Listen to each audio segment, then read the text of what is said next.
Well, it's Sunday morning.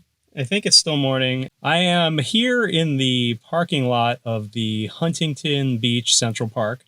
Yes, Huntington Beach has a Central Park. It's actually pretty cool. Like, it's big. There's an equestrian center. There's a sports complex. There's dog parks. There's a disc golf. Is that what it's called? Disc golf? There's a disc golf course. There's all sorts of picnic areas. It's really nice, and like people use it. It's a beautiful day in Huntington Beach today. It's like 60 something degrees and sunny with a light breeze, as you would expect it to be in a beach town. And I came out here today to do a few more test runs with my new DJI Mini 2 drone thing.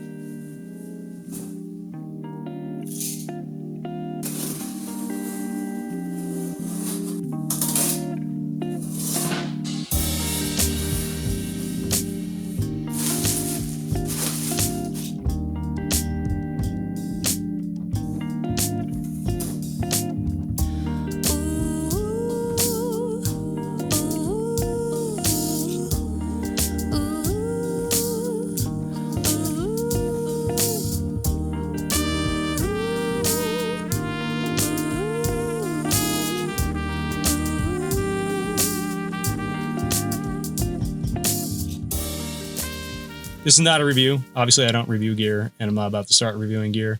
I'm not going to get into the technical details, so you guys can look that up. I just wanted to talk about my experience with it. I've never owned a drone before, which is kind of surprising given how much video production I've done over the last, 10 years. But I never really felt the need for a drone. The nice ones seemed a little too pricey of an investment. Well, now I'm kind of beating myself up for not doing it sooner, because there's a lot of reasons why I got this drone in particular. So the DJI Mini 2 just came out right before Christmas. I think it was actually right around Thanksgiving. And a really low price point. $449 is, I think, what I paid. It's an ultra lightweight drone. I think it only weighs like 9 ounces. It's super tiny, but it's got a really good 4K camera, and it has some really good intelligent control features, some of which I'm still trying to figure out.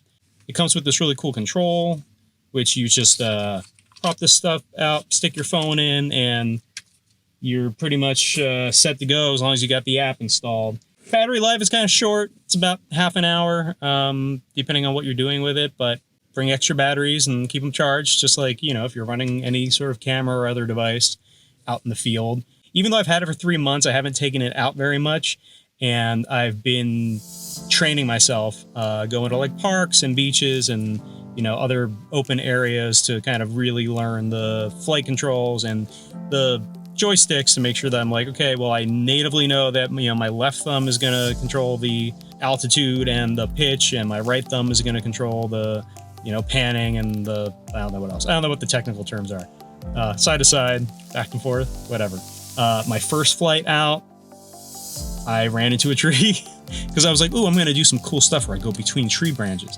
And this was like my first flight, and I went through the branches just fine, but coming back, totally bunked it. Despite it being like small and plastic, it's pretty sturdy. I made the mistake of catching it on my hand one day because I was like at the beach and I was trying to land it.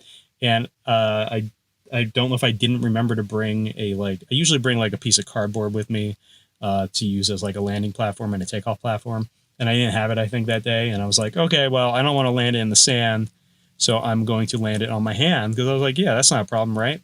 Whew, that propeller, those things are serious. The propeller hit the side of my finger, and like I think I still have a wound from it from like a month ago. So don't do that. Don't get close to your propeller while it's activated. But these are basically mini helicopters. They're drones. They're mini drones. But like, it's got that much power. It's kind of crazy. And like, even in today's not super windy, but it was about 10, 15 mile an hour winds, and it stays pretty steady. The only thing that I get kind of freaked out about a few things though. Going really high in altitude and going over water. So I have been reluctant to take it over water, especially at the ocean, but I did today take it out over the water at the park. There's just like a relatively small, like little creek pond, and I wanted to get some like cool over the water shots, and I did, but I felt like when I wasn't navigating the drone, it started to lose altitude. And I'm guessing that there's probably something that I should have read up on that first, that maybe it doesn't fly well over water for whatever reason. And then just like losing sight really freaks me out because it is so small that like once you get a couple hundred feet up, you can barely see the thing. One of the cool features is it has a good return to home feature where it should, in theory, return to its originating takeoff spot as long as you have a decent GPS signal. Now, I was showing that I had a weak GPS signal here at the park today, which is not surprising, but it actually returned to home successfully twice. And what it does is it shoots all the way up in altitude so it can, get out of the way of trees and poles and stuff like that. And then it'll come back to its spot. And it actually navigated, because this park has huge, giant trees. And it actually navigated over the trees and then like next to the trees when it was descending. And it almost landed, it almost came exactly back where it started, which was really cool. So that made me feel a little bit better. It also has a bunch of presets, these quick shots, which kind of let you do like zooms and pans around a subject. I was hoping that it would have like an actual follow. Now this is a lot to ask for a $450 drone, but I was hoping that it would like, you could do some cool things where you're chasing a car and you just choose the subject and it just chases it. It won't do that, but you can choose a subject and you can do, like I said, like you can do a slow spin around it. So one of the cool things is it will like follow a subject at a constant altitude in an arc. So it almost ends up becoming like a circular dolly shot. Now, I don't think that it'll do it at a lower altitude, so you don't really get that like eye line perspective shot, but you can kind of do some really cool things with that. And because it is at a consistent altitude, like you're getting that, basically those matrix kind of shots, right? Like where you just are like doing a perfect spin around a subject. I guess the real matrix shot would be the subject in a perfect spin frozen, but whatever. So there's those features, and obviously like you can visually follow a subject. You just have to have really good navigation on that. And I'm not there yet. And I'm also, like I said, I'm really anxious about letting it go too far. One, there's a legitimate concern about like if you're low on battery, it not getting back.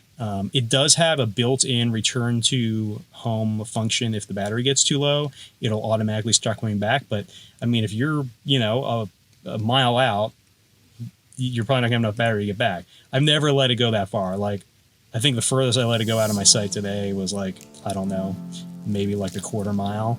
I think it's supposed to have like a 6 mile range, but I'm guessing that that's like eye line range. I'm not sure that I would trust that to be out of sight.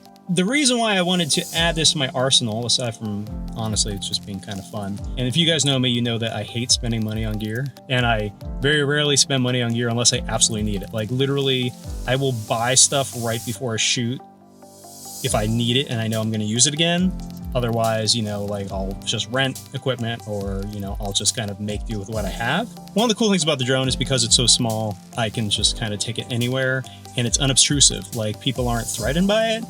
It kind of works as a substitute for a lot of other pieces of equipment, something like a crane and jib. If you want to get like a cool rising shot, you can do that with this drone because it's got a great built-in gimbal for stabilization. So you can just do that takeoff from the ground and get a really great shot. Obviously you can do all sorts of really cool kind of pans, and there's just a lot of things because it's so small.